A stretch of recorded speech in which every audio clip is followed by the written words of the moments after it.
I was coming up through the school system, they used to try to teach us every now and then some good old-fashioned applicable life skills.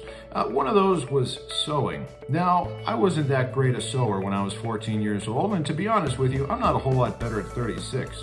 Point being, as much as I struggled in the class, the thing I feared the most was my teacher because she could be so mean to me about it. It was hard enough on me that I wasn't succeeding in my projects. I didn't need someone reminding me, and she often did, that I was the dumbest student she had ever met. Now here's the thing, I used to dread going into that class, and one time we had to make this little money pouch and I was just fearing what she was going to say. I was in a panic, and my brother, in his wisdom, used to tell me, he said, you know, what's she going to do? What is the worst that she can do? Give you a bad grade? Say a few mean things? Who cares, right? Now at that time and through much of my life, I had a hard time with that attitude. I really did care what a lot of people think about me and what their judgment would be.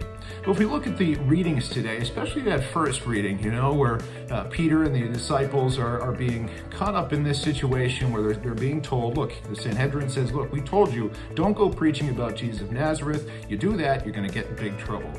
Do they care, honestly? Are they that worried about the judgment of these folks over what they're doing? At the end of the day, no, because they know, as we ought to know, that we come from God, our eternal soul was made by God, it belongs to God, it is God alone who's going to judge us, and so that's the only person whose opinion we ultimately should care about.